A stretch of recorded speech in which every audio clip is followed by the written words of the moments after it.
I just really loved this book. I just wanted to share the book that I'm reading. I just love this book so much. So if you plan to read this, don't. This book I was pleasantly surprised by.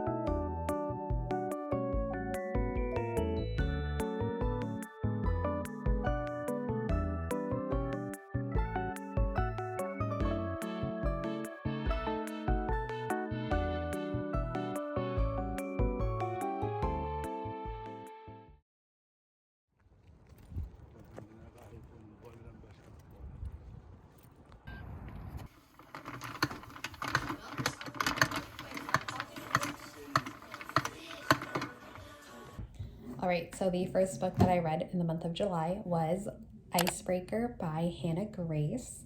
I'm kind of embarrassed to admit that I read it, but curiosity got the better of me. This was all over Booktok, so I knew what to expect going into it. I knew that it was super smutty.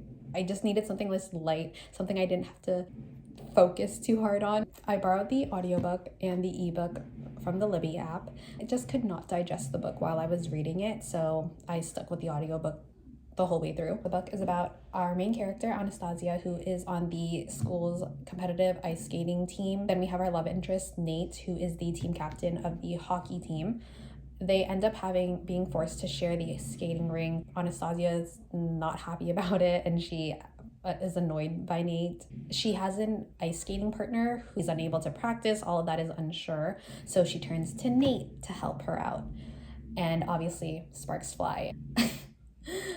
This was just super smutty. Like, don't go into this expecting anything deep. Don't expect much of a plot either. Also, there were just so many side characters. So much was going on, and it also was like nothing happened at all too. It was very Insta-lovey and Wattpad.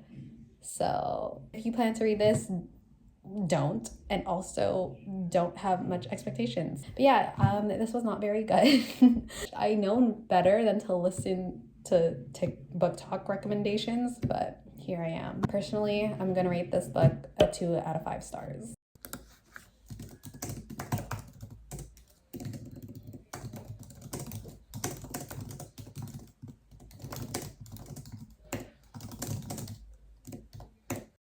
All right, so luckily for me, the month of July wasn't all bad. The second book that I read for July was You with the View by Jessica Joyce. This book was really sweet. Oh, it was so good. So we have our main character, Noelle, who is grieving the loss of her grandmother, who she was super close with. Like, they would always share secrets with each other. But then Noelle discovers old love letters and photos of her grandma and a mystery man who we could presume is her grandma's forbidden love or secret lover. She wants to find out more about this, so she makes a TikTok video and it goes viral. Luckily for her, the video makes her connect with Paul, who is the man in the photos with her grandma and the one that she is writing letters to. She meets up with Paul, and Paul tells her about a honeymoon trip that Paul and her grandma were supposed to go on, but it never happened. She takes a chance to go with him. The only problem is that Paul's grandson, Theo, is her high school rival, and he has to come on that trip too. The concept of this book was nothing like I've read before. I've read a lot of romance books over the years, and I don't think I've read anything like this one. I did read X-Files, which I think is the second book, or it came out after this. Honestly, I don't remember much of it. I think I did like this one better, You with a View. Overall, I did enjoy this book. I found Noelle to be relatable. I think that there were really great concepts and lessons about love, adulthood, and grief. I also liked the banter between Noelle and Theo. I don't think it was too much. I don't think it was too little. And then I also really liked that the author really took the time to build the connection between the two. Some parts were like emotional, and overall I think this was a really sweet romance book. I would recommend it. For You with a View, I'm personally going to give it a 4 out of 5 stars. Just wanted to share the book that I'm reading for August. I'm just going to take some time to read because I do have some UX work to catch up on. So I'm currently reading Summer in the City. I'm going to get started on it. Hopefully it's a good one.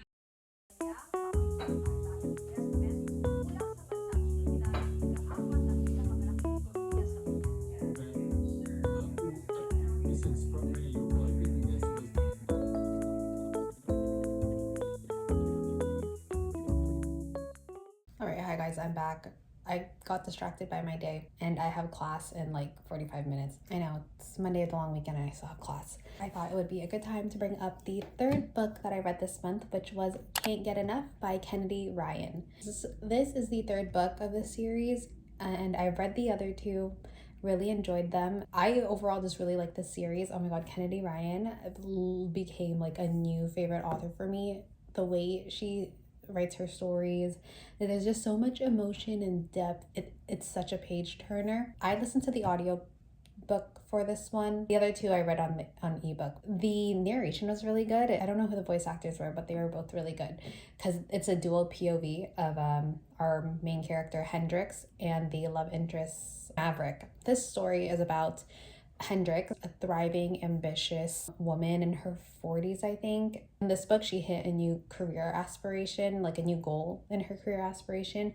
And she's like the type to not let anyone or anything get in her way of going after the goals in her life.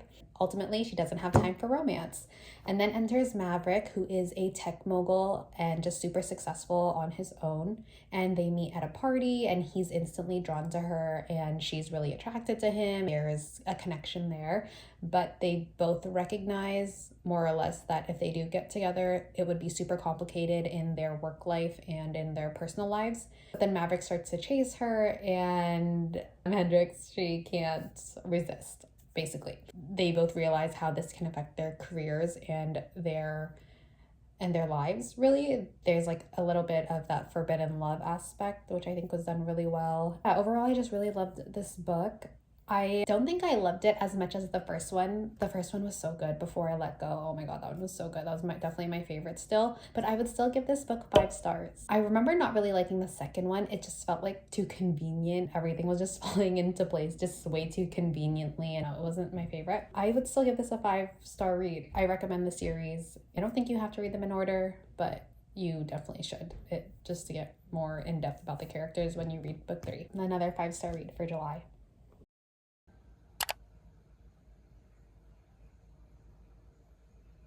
I just finished my class for my UX research course and it's nearing the end of the day. I have an office day tomorrow, but I need to tell you the 4th book that I read for the month of July, which was Nora Goes Off Script by Annabelle Monaghan.